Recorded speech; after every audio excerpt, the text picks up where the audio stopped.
ধন্যবাদ আপনাকে, সেই সাথে আমাদের সাথে যুক্ত হয়েছেন, সে আমাদের সাথে ফ্রান্স থেকে যুক্ত হয়েছেন, তাকেও শুভেচ্ছা এবং সেই সাথে আপনার দর্শকদের আবারও সালাম, নমস্কার এবং শুভেচ্ছা।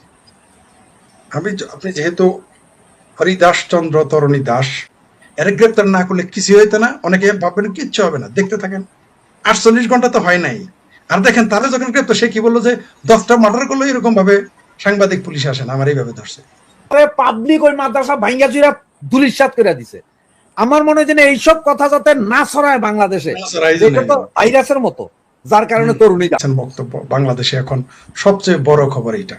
এখন তারেক রহমানের চাইতে বেশি আলোচনায় যিনি এসেছেন, জামাতের সাদা শকুনের চাইতে বেশি যিনি আসছেন, তিনি হচ্ছেন মাত্র ইন্টারমিডিয়েট পাস এবং নিচু জাতের হিন্দু। সে নিজে বলেছে, আমি বলি নাই। অদ্ভুত ব্যাপার, একটা মূর্তির কত ক্ষমতা দেখেছেন। সারা জীবন মুসলিম পরিবারে জন্ম নেওয়ার ফলে আমরা জেনে এসেছি এবং বাস্তবিকও তাই দেখলাম যে মূর্তির কোনো ক্ষমতা নাই। কি মাটির মূর্তি, কি পাথরের মূর্তি, কি স্বর্ণের মূর্তি, কারো কোনো ক্ষমতা নাই। হীরার মূর্তি ক্ষমতা নাই। অবশ্য হীরা স্বর্ণের হলে একটু ক্ষমতা আছে, সেটা ভাঙে না, আরবরা সেটা নিয়ে চলে যায়, মুসলমানেরা সেটা আবার নেওয়া জায়েজ। বুঝতে পারছেন, ইসলামের ইতিহাসে দেখবেন যে সোনার মূর্তি তুলে নিয়ে যাওয়া জায়েজ, ওটা বলছে এটা দেশে ফেরত আনবা, কিন্তু মাটির মূর্তি ভেঙে আসবা, মন্দির ভেঙে আসবা, স্বর্ণের হলে নিয়ে যাইতে হয়। বুঝলাম যে একটা মাটির মূর্তির যে কত ক্ষমতা, তার সম্পূর্ণ নির্মাণ এখনো হয়েই সারে নেই। 81 ফুট নাকি 82 ফুট, বাপরে বাপ। পুরো বাংলাদেশে একজন ইন্টারমিডিয়েট পাস, একেবারেই নিচু জাতের হিন্দু, মানে আমার ভাষায় না, আমি পৃথিবীর কোনো মানুষকে নিচু জাত মনে করি না, আমার বক্তব্য না, এটা তার ভাষা।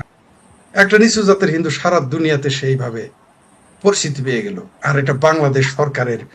আমার তো তরণী দাসের উচিত যে তার আর একটা ওই কাশি মেরে এদের খাওয়ানো, যে এত উপকার তার করছে।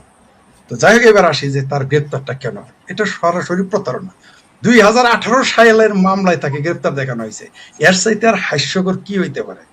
হায়দার সাহেবকে আমি গ্রেপ্তার করলাম 2018 সালের মামলায়, তারপরে মামলার বাদী মনে করেন আপনি জীবনে 350 মামলা করেছেন। আচ্ছা, কোনো ভদ্রলোক 350 মামলা করে, আমার এটাকে বোঝান। ধরে নিলাম তরণী দাস দোষী, মহাদোষী, এমনিতেই হিন্দু, তারপর আবার নিচু জাত, তার উপর আবার ইন্টারমিডিয়েট পাস। হায় হায় হায়, অবশ্যই ইন্টারমিডিয়েট না, আন্ডার মেট্রিক কিন্তু উপদেষ্টা হয়ে গেছিল, যা তা মনে করেন না। ওই যে তিশার ভাতার, আমার বোনের ভাতার, সে কিন্তু আন্ডার মেট্রিক হয়। এই দেশে যেমন ডক্টরেট হয়েছিল, মানে মানুষ কইতে হাই রে হাই, ডক্টর ইউনূস আসছে কেন, উনি বিরাট বড় জ্ঞানী পৃথিবীতে, কিন্তু আন্ডার মেট্রিক তিশার ভাতার, গিদর ফারুকির যে সরোয়ার নাকি, গিদর ফারুকি যে আনলো সরোয়ার ফারুকি, তাকে যে উপদেষ্টা লিটার বলে না। অথচ এখন লেখা আছে যে বাংলাদেশে নাকি ইন্টারমিডিয়েট পাস ছাড়া চেয়ারম্যান হইতে পারবে না। তাহলে আন্ডার মেট্রিককে কিভাবে উপদেষ্টা বানাইলো, আমার তো এটা মাথায় ঢোকে না। ওই প্রসঙ্গ বাদ দিলাম। আমার ভাবির পোলাদের আইন যখন তখন পাল্টা যায়, কখনো তারা সুরার নাম পাল্টাই ফেলতে পারে, আর এরা তো বাংলাদেশের আইন, সেটাও রাখেন। এই যে তরণী দাস, একদিকে ইন্টারমিডিয়েট পাস, আরেকদিকে নমশূদ্র, আরেকদিকে হলো গরিব মানুষের পোলা, এই ব্যক্তি একটি 40 কোটি টাকার প্রজেক্ট নিয়েছে। এটি কি কাহাতক দিলে সয়, বুঝ না হিন্দুদের সইতেছে, না মুসলমানের সইতেছে, না বাংলাদেশ সরকারের সইতেছে, না মৌলবীদের সাথে। মৌলবীরা হায় হায় রে, আমরা লিল্লা খায়া খায়া ঘরের গুস্ত বরজের মোটা বানায় পেট করে, আর মাঝে মাঝে বলৎকার করে বলা। আর তরুণী দাস এত বড় প্রজেক্ট নিয়েছে, 2টা মন্দির বানাইছে, রাধাকৃষ্ণ মন্দির, তারপর আর একটা কি যেন মন্দির, তারপরে আবার ভগবান রামের 81 ফুট নাকি 82 ফুট মূর্তি। হায় হায় হায় হায় হায়, ইয়া হাই হোসেন করা শুরু করছে, কারো চোখে আর সহ্য হইতেছে না।